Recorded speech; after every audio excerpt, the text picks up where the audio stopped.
And last but not least, introducing the star of our show, the Parisian pickup, Patti Waggin.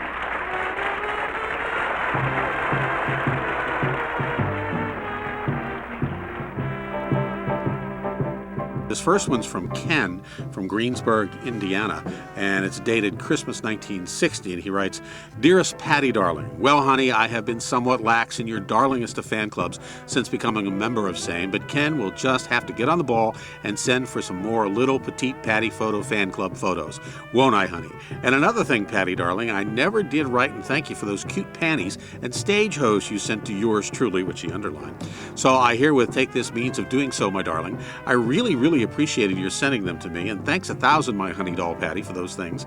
Now I have been rather busy for some time now, honey doll, but I always try to think of and to send greetings to my friends and sweet little cuddly cuties like you at Christmas time, so therefore, Patti, honey, please give me an answer to this letter soon as you can, honey, or at your convenience. And I shall appreciate it to the utmost coming from you, Patti, honey. Now I have a few questions which I would like for you to answer for me, honey." Again, honey. "When you do write to me, some of the questions I asked you before, you never answered for me, honey. Number one, you never did tell me if you and Don Rudolph, the baseball pitcher, are still man and wife and are still married.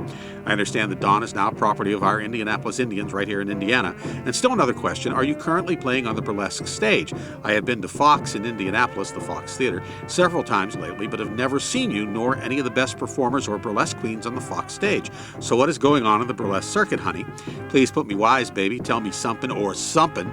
I don't care to see the worst performers. I want to see the best. And Patti, baby, I consider you the best and very best, believe me, baby doll. So Patti, please let Ken know what gives and what goes. Ha! One more question, doll. You never told me your age, honey, like if she's going to answer that, and I've asked you that one several times, so won't you please, Ken, tell Ken your age, honey bun, please. Wishing you the merriest of Christmases and happy holiday with dreams of love, Kenneth."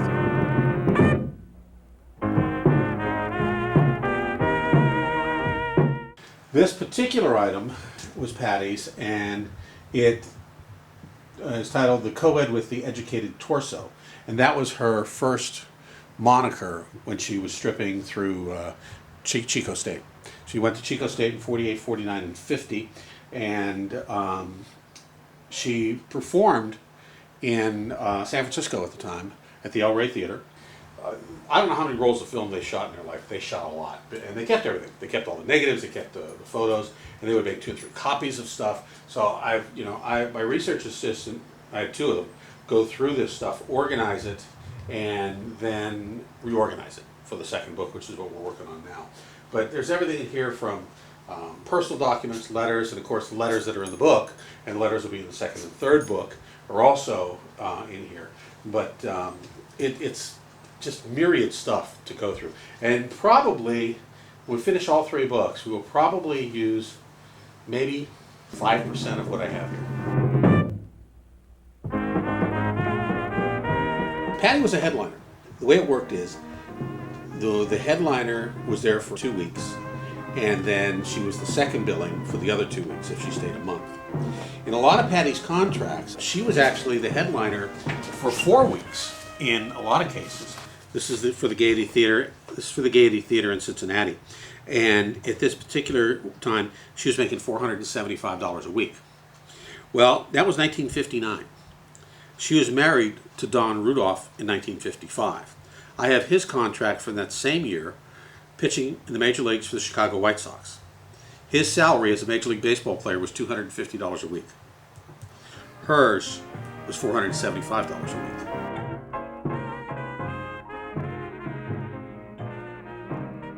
This one's a little bit creepy. It's signed by Bill. That's all he signed. He signed his name as Bill and sent an envelope with no return address and a Los Angeles postmark dated March 8th, 1955. It says, "Dear Patti, Sunday a.m. One of my 2 lifelong ambitions has been realized. I saw you last night with clothes on. I went to your show last night. I forgot to mail a letter I had and was putting in the mailbox at 7 in Maine after first shows when you came by. I was standing right beside you while you waited for the red light to change. You went over to the P.E. drugstore, bought some Kleenex or something, stopped to talk a minute with the man that sells newspapers. Baby, I wasn't spying on you, really. Only I want to meet you so bad. You had on a long light blue coat and I think red shoes. You know, men are bashful anyway compared to women, and I am the worst of the lot, and last night I needed a haircut. I hadn't shaved since moving, and worst of all, I had green onions for dinner. I will never touch them again. I never dreamed of seeing you except on the stage. Patti, for anybody raised like I was, it is hard to speak to a girl on the street who you don't know. Today is my birthday. Last year on my birthday, I sent you roses, and you looked sour and glum through the whole shows. I will never be happy till I found out why.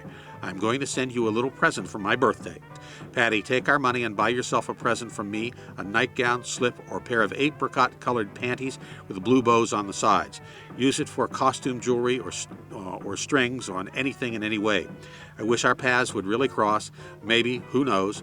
There are lots of things I could tell you I think would interest you. For instance, what actually happens when one person falls for another. Few people know this, but I do. Patti, if I ever see you alone again and say, Patti, this is Bill, are you going to call the cops?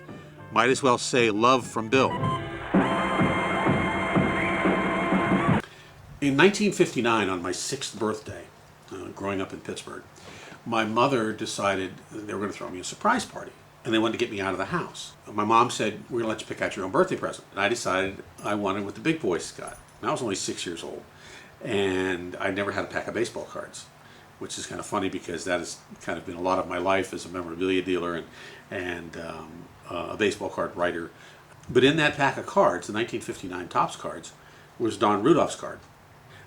On the back of the cards that year, they had a cartoon about the player. It had a picture of Patti dancing on a table, a ball player leaning back, she's got her leg kicked up, and he's leaning back, looking basically up her skirt. And the caption says, Don's wife is a professional dancer. At 6 years old, I realized, I said to myself, this is bizarre. What is she doing on the back of my baseball card?